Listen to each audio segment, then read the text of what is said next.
Il est 9h-20. Rencontre chaque matin avec un chef d'entreprise mayennais. C'est le principe de Made in Mayenne, Pascal. Oui, et puis alors en toute convivialité, on va laisser notre invité s'installer parce que avant de lui donner le micro, on l'invite bien sûr à prendre un petit café. Vous voyez, voilà, on prend son temps, on s'installe. Et ce matin, nous avons le plaisir d'accueillir Georges Thiol qui nous fait le plaisir de venir de Mayenne. Georges Thiol, on va vous demander de vous rapprocher du micro. Bonjour. Bonjour. Et bienvenue dans nos studios. Vous avez 81 ans, vous êtes à la tête de la charcuterie Thiol depuis 1959, une entreprise familiale qui a vu le jour, je tiens à le préciser quand même, 1902. Alors allez, c'est vrai qu'à l'époque, c'était une petite charcuterie. Bien sûr, bien sûr. Charcuterie de quartier même. Ça a évolué avec le temps, charcuterie de quartier, bah oui, vous savez, à l'époque, il n'y avait pas de frigo, donc les charcutiers se levaient tôt le matin, prenaient leur charrette, allaient récupérer un cochon de ci, de là. Et puis, de fil en aiguille, l'abattoir étant pas trop loin, il était haché, mis en morceaux dans la journée, et voilà. L'activité a quand même bien évolué, mais vous êtes toujours resté dans le centre de Mayenne, la ville, je parle de Mayenne, et vous auriez pu quand même déménager, vous rapprocher d'une plus grosse métropole pour vous développer. Bien sûr, mais à quoi ça sert si on veut simplement que l'urbanisme d'une entreprise en tant que telle et d'une petite ville en tant que telle ne soit pas un ghetto. Il vaut mieux essayer de mélanger de manière un peu harmonieuse le flux des gens, le travail, la balade, voilà. Et alors, l'entreprise a quand même grossi, puisqu'aujourd'hui, vous avez 110 salariés, vous exportez dans le monde entier.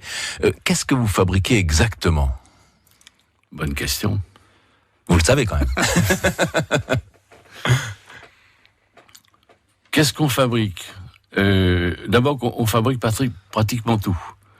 On ne vend pas, sauf un ou deux produits exceptionnels, mais on fabrique tout. Bien, ce sont des produits à base de porc, de volaille, de gibier, de poisson, puisqu'on a organisé l'entreprise sur des bases de fonctions. Chaque fonction instruite et développée dans l'entreprise reçoit des commandes qui sont dispersées au travers de la clientèle qui est gérée tous les jours. On m'a même dit que vous fabriquiez une tourte au lapin et au pruneau, et ce, depuis 30 ans. Plus de 30 ans. Ouais. Là, c'est important de le préciser. Donc finalement, on a déjà des produits similaires à ce que l'on parle beaucoup. On en parle beaucoup en ce moment. Moi, je trouve ça très bien. Il faut même applaudir des quatre pattes. Simplement, l'approche que nous avons là-dedans n'est pas dédiée à un département. Alors, la concurrence est quand même très rude dans ce secteur, dans le secteur de la charcuterie. Quel est le secret de votre longévité ? Alors, un secret de longévité, faut demander ça à, comment il s'appelle ce type-là qui fait des produits de beauté Ils sont nombreux. Oui, mais Lagacilly, Yves Rocher, c'est ça. Il n'y a pas de secret, il n'y a pas de secret. La longévité, c'est plutôt lié à un fil familial d'aptitude et de comportement. Alors je dis ça parce que il y en avait un qui n'avait surtout pas envie de pénétrer dans le domaine de la charcuterie, c'est moi. C'est vrai, parce que auparavant, avant de reprendre en effet l'entreprise, vous étiez loin de la Mayenne d'une part, et puis loin du milieu de la charcuterie alors. Je m'éloignais depuis longtemps, et c'est peut-être une des caractéristiques de l'approche, puisque excusez-moi, et j'ai un petit problème là. Mon fils qui nous a rejoints était précédemment en Afghanistan. Et vous a retrouvé donc sur place pour l'entreprise, et puis vous accompagnez. Et c'est vrai que l'une de vos fiertés, et vous aimez le dire aussi, c'est que vous êtes aujourd'hui toujours indépendant. Ah oui, financièrement d'abord. Oui. Et puis ensuite parce que la vérité des entreprises dépend évidemment des pressions et des libertés qui peuvent être acquises au cours du temps. Et que Alors, Monsieur Thiol, je vous sens très ému, beaucoup d'émotions, beaucoup d'émotions ce matin. Il est vrai que revenir sur votre carrière, c'est pas toujours facile. Surtout que c'est une belle entreprise dont beaucoup de Mayennais sont très fiers, ne serait-ce que les salariés avec ce savoir-faire. Écoutez, je vous propose de nous retrouver dans une minute si vous le voulez bien.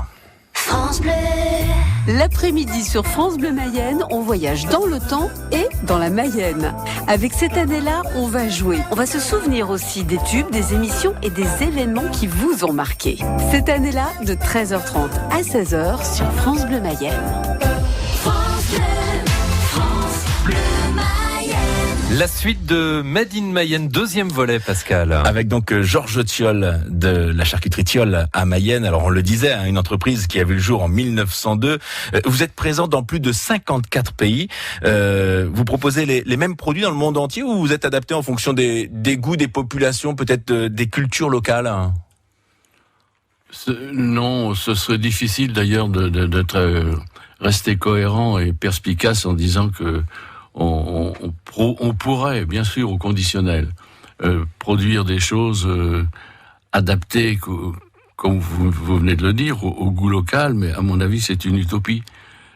Parce que, d'une part, c'est très difficile à décrypter. Ensuite, parce qu'il existe dans chaque pays, avec chaque ethnie, pouvoir d'achat, etc., des usages, des coutumes, etc., qui nous dépassent un peu. On propose donc notre savoir-faire, ce que nous faisons.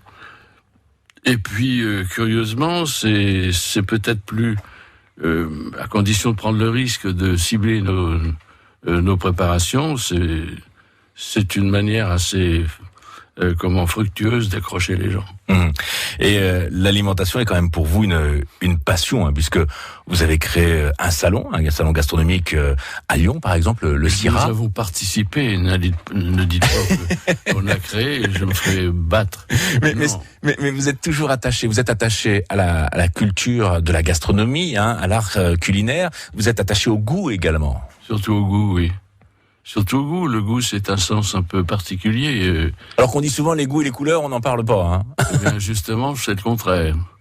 Et il faut reconnaître que c'est toute une aventure que d'autres ont entamée avant nous et avant moi, sauf que c'est une approche différente des marchés.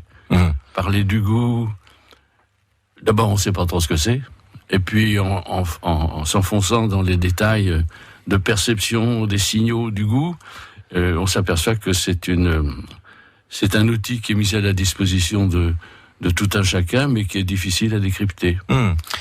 Et vous travaillez en continu sur le goût, puisque, je le disais tout à l'heure, 110 salariés, alors des bouchers, des charcutiers, des pâtissiers, mais aussi des ingénieurs qui travaillent sur de nouveaux produits, un métier où vous devez sans cesse finalement innover alors. Oui, c'est un peu comme la musique, ces trucs-là.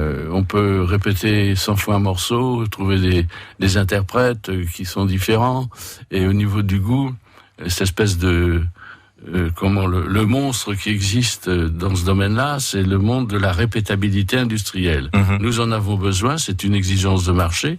Mais en fait, quand on parle du goût en tant que plaisir et satisfaction, je pense que c'est un peu différent. Il faut aller chercher ça plus loin. Et c'est comme toutes les émotions, à partir du moment où c'est un plaisir, c'est une émotion esthétique de goûter quelque chose, de retrouver un plaisir, de retrouver j'allais dire presque un état d'âme, c'est pas donné à tout le monde et ça ne réussit pas à tous les coups. On va devoir se séparer, l'heure tourne. Georges Thiol, je le disais en introduction, vous avez 81 ans, vous pensez à l'avenir de l'entreprise, à votre succession? Est-ce que c'est en cours? Est-ce que vous y travaillez? Sûr. Vous nous avez parlé tout à l'heure de votre fils. Oui, c'est ça. Il atterrit. Et vous nous avez dit en préparant cette émission qu'une entreprise, c'était comme un végétal. Là. Exactement. Il y a un métabolisme de fond. Il faut il y a des maladies, il y a des parasites, il y a des choses qui sont plus ou moins stratifiées dans l'évolution des choses, le comportement des gens. Et donc, une entreprise, ça peut se pérenniser, durer longtemps, à condition d'entretenir. Merci beaucoup, Georges Thiol, d'avoir été avec nous ce matin. On pourrait encore parler beaucoup de votre entreprise, des prix que vous avez pu obtenir sur différents salons, puisque en effet vous avez des produits qui sont reconnus en France et dans le monde entier. Merci d'avoir été avec nous. Médaille d'or au salon de... Au concours de Paris, les salons d'agriculture. Oui, mais on en a, je ne sais pas, 200 peut-être. Oui, il va falloir qu'on vienne dans votre bureau pour venir les voir. Une belle collection, en tout cas, bravo. Merci beaucoup, Georges Thiol, d'avoir été avec nous ce matin. Vous pouvez réécouter cet entretien sur francebleu.fr. À suivre quelques offres d'emploi dans un instant sur France Bleu Mayenne.